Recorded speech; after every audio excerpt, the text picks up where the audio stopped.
लेकिन हमारी आपकी सोच बदल गई, इरादा बदल गया।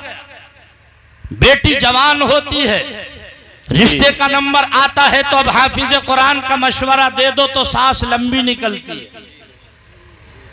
सही बात। कारी कुरान का मशवरा दे दो तो पता लगाया जाता है बच्चा करता क्या है। कहा इमामत, बोले तनख्वाह होगी 7,000, मेरी बेटी का खर्चा पूरा कहां से करेगा। लगता है कि पूरी ठेकेदारी इसने ही ले ली। रोजी रसा अल्लाह तबारक व तआला है, वो रज़्ज़ाक़ है। तुम मेहनत करते रहिए, हलाल की रोजी कमाते रहिए, माल देना उसका काम है। बेशक सुभान अल्लाह। तुम सिर्फ नियत बदलो। बुखारी शरीफ की सबसे पहली हदीस इन्नमल अमालु बिन्नियात, सुभान अल्लाह। अमल का दारो मदार नियतों पर होता है। ज्यादा टेंशन मत लो कि ज्यादा बच्चे हो गए तो मामला कैसे बनेगा। बोलो, मैं एक दफा बिहार में तकरीर करने गया था, कयामगाह पर बैठा था। कुछ लोग कुछ बातें पूछ रहे थे, एक साहब बड़े सुस्त खड़े थे। जब बहुत देर उन्हें खड़े खड़े हो गई तो मैंने कहा भाईजान तुम्हारा चेहरा बता रहा है कि तुम कुछ पूछने के मूड में हो मगर पूछ नहीं पा रहे। तो बोले मौलाना मसला ही कुछ ऐसा, शर्म लग रही है पूछते हुए। तो मैंने कहा चलो अब तो मैं अकेला ही हूँ, पूछो। और मैंने कहा मसला पूछने में शर्माना नहीं चाहिए। बोले यार मसला ही कुछ ऐसा। मैंने कहा कुछ तो होगा, पूछो तो। बोले कि यार घर 19 बच्चे तो हो गए, 20वें की तैयारी है। अब लोग ये कह रहे हैं कि 20 बच्चे हो गए तो निकाह दोबारा होगा। अबे मैंने कहा बेवकूफ, तूने किससे सुन लिया निकाह दोबारा होगा। मैंने कहा शरीयत में ऐसी कोई पाबंदी नहीं है, तो अपना प्रोग्राम जारी रख। बोले जिक्र हो रहा था कि 20वां हो गया तो निकाह दोबारा होगा। अरे खुदा के बंदे, तुझे इसके अलावा कुछ और नहीं, कुछ और पूछ लेता। अरे दूसरा 20वां तो ना कह रहा था, 20वां वो तो ना 40वें वाला। उलमाए किराम की सोहबत बैठो, बच्चा या बच्ची जवान हो जाए, नबी फरमाते अच्छे घराने से शादी करो। अच्छे घराने से मतलब ये कार मिलेगी कि नहीं मिलेगी, पल्सर मिलेगी कि नहीं मिलेगी, CVZ मिलेगी कि नहीं मिलेगी। अच्छे घराने से मतलब ये मेरे नबी फरमाते हैं अपने बेटे के लिए जो दुल्हन लेकर के आ रहे हो उसका घर का पता निकालो। उसमें कोई वहाबी तो नहीं, कोई बदअकीदा तो नहीं, कोई सुलह कुल्ली तो नहीं, कोई शराबी तो नहीं, कोई जुआरी तो नहीं। अगर ऐसे घर की लड़की लेकर के आओगे तुम्हारे घर भी दीनी माहौल पैदा होगा। इसलिए कि नबी फरमाते हैं बच्चे के लिए सबसे पहला मदरसा माँ की आगोश। बेशक सुभान अल्लाह। माँ की गोद, माँ बच्चे को जैसा सबक सिखाएगी बच्चा वैसे ही बनेगा। आखिर क्या वजह है तुमने बच्चों को पढ़ाना छोड़ दिया, लिखाना छोड़ दिया। मैं इसका मुखालिफ नहीं कि हिंदी ना पढ़ाओ, इसका मुखालिफ नहीं कि इंग्लिश ना पढ़ाओ। मेरे बच्चे भी पढ़ रहे हैं अल्हम्दुलिल्लाह, मगर पहले कुरान पाक पढ़ाओ, हदीस पाक पढ़ाओ, ताकि हुकूकुल्लाह और हुकूकुल इबाद का तुम्हारी औलाद के जरिए तुम्हें भी पता चल जाए। बेशक सुभान अल्लाह। वाह वाह। हुकूकुल इबाद पे आजकल ध्यान नहीं है आदमी का। खूब मेड़े काट रहा दवा दब पड़ोसियों की, खूब दिल दुखा रहा, बात कड़वी लगेगी लेकिन ये सोच कर पी लीजिएगा कड़वी दवाई जल्दी असर किया करती है। छोटी छोटी बातों को लेकर आए दिन झगड़ा, दिल दुखाने की बात आ गई तो नोट करो।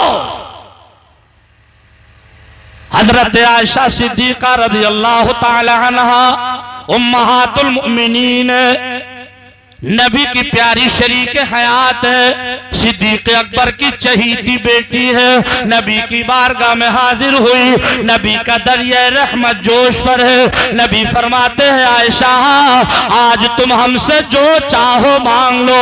आयशा सिद्दीका बोली या रसूल अल्लाह अगर इजाजत हो तो मैं मशवरा लेकर के आ जाओ। नबी ने फरमाया आयशा इजाजत है। और मेरे नबी का इल्म देखे फरमाते हैं आयशा मैं समझ गया कि तुम मशवरा किससे लेने के लिए जा रही हो। सुभान अल्लाह सुभान अल्लाह। बहुत अच्छे। बेशक इससे पता ये चला कि मशवरे में खैर है।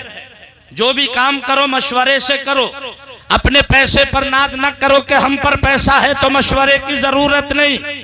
हम पर जमीन जायदाद है तो मशवरे की जरूरत नहीं।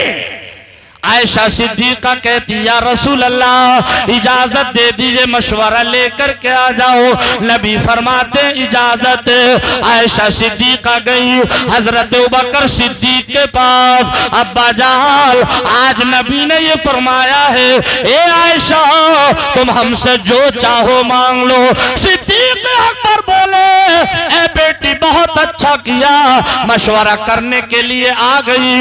हो सकता था बगैर मशवरे के कोई छोटी चीज मांग लेती, अब मशवरा करने आ गई हो तो मैं बताता हूँ, जाओ नबी की बारगाह में और जाकर के ये कहना या रसूल अल्लाह आप मेराज के लिए तशरीफ लेकर के गए थे। अल्लाह तबारक व तआला से खलवत में आपकी जितनी बातें हुई, राज़ो नियाज़ की जितनी बातें हुई, उनमें से कोई एक बात बता दीजिए। सुभान अल्लाह सुभान अल्लाह। आयशा सिद्दीका ने जब ये कहा तो नबी मुस्कुराने लगे। जरा तड़प करके बोलो नबी मुस्कुराने लगे। का भी सवाब मिलेगा, जरा जोर से बोलो नबी। नबी मुस्कुराने लगे तो आयशा बोली नबी को मुस्कुराते देख कर ये आयशा बोली सुभान अल्लाह सुभान। नबी को मुस्कुराते देख कर ये आयशा बोली कि मेरे सरताज जैसा मुस्कुराना किसी को आता है। या रसूल अल्लाह एक बात पूछने के लिए आपने मुझे हुक्म दिया है, तो या रसूल अल्लाह आप मेराज के लिए तशरीफ लेकर के गए थे। अल्लाह तबारक व तआला की बारगाह में अल्लाह तबारक व तआला से आपकी जो खलवत में बातें हुई उनमें से कोई एक बात बता दीजिए। हम और आप हुकूकुल इबाद को बिल्कुल दिल पर नहीं लेते। सही बात। हमारा भाई हमसे नाराज हो जाए कोई फर्क नहीं पड़ता, बाप नाराज है कोई फर्क नहीं पड़ता। एक एक बेटे की शादी कर ली, दो दो की कर ली, बेटे की शादी आ रही है, दूसरा भाई घर में बैठा खून के आंसू रो रहा है। बच्चे पूछ रहे हैं अब्बा जान क्या चचा के घर शादी आएगी तो क्या चचा आपको मनाने के लिए आएंगे? कुछ ना बोला, इसलिए कि दिल बुग़्ज़ व हसद से भरा हुआ है।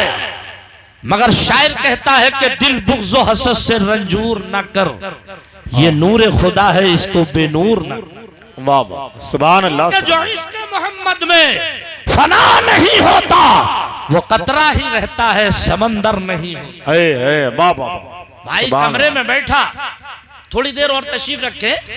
माशाल्लाह आपने बहुत अच्छा सुना, गालिबन मुझे 1 घंटा होने के करीब है? अभी और बोलो। अच्छा माशाल्लाह, अल्लाह भाइयों को सलामत रखे। नौजवान तबका बहुत दिलेर है, सुभान अल्लाह। और रात के 9 बजे से बैठे हैं, कोई जरूरत आ रही होगी, जा रहे हैं, कोई बात नहीं, लेकिन आ जाइए। तकरीर तो पूरी ऐसे मान के चलिए कि आप सुन चुके, और बोलता मैं 10-20 मिनट, लेकिन अब जब जाने लगे तो मैं अब तकरीर समेट रहा हूँ।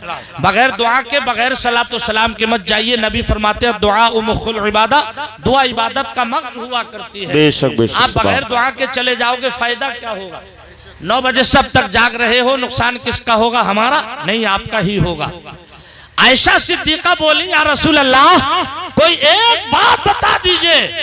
नबी फरमाते हैं आयशा अल्लाह तबारक व तआला से बेशुमार बातें हुई, लेकिन अल्लाह तबारक व तआला ने उनमें एक बात ये फरमाई, ऐ मेरे प्यारे महबूब आप अपने उम्मतियों से फरमा दीजिए कि आपका कोई चाहने वाला, आपका कोई शैदाई, आपका उम्मती अगर 2 टूटे हुए दिलों को जोड़ देगा या 2 टूटे हुए दिलों को जोड़ने का मशवरा दे देगा तो मैं उसे बगैर हिसाब किताब के जन्नत में भेजूंगा। सुभान अल्लाह सुभान अल्लाह। बेशक बगैर हिसाब किताब जन्नत। और हजरत सिद्दीक अकबर ने कहा था बेटी सरकार जो बताए उसे मुझे भी आकर के बता देना। आयशा सिद्दीका आई, अब्बा जान प्यारे आका ऐसे ऐसे फरमा रहे हैं, ये बात सुनकर के सिद्दीक अकबर को मुस्कुराना चाहिए था, मगर रोने लगे। आयशा सिद्दीका बोली, अब्बा जान आप जन्नत की खुशखबरी सुनकर के भी रो रहे हैं, ये रोने की बात नहीं, ये तो मुस्कुराने की बात है। फरमाते हैं बेटी रो इसलिए रहा हूं, अगर दो टूटे हुए दिलों को जोड़ दिया या जोड़ने का मशवरा दे दिया तो बगैर हिसाब किताब के जन्नत, और अगर हमसे किसी का दिल टूट गया तो बगैर हिसाब किताब के जहन्नम। कभी गौर किया? ये बहुत बड़ी बात है, इसको हल्का मत जाना करें।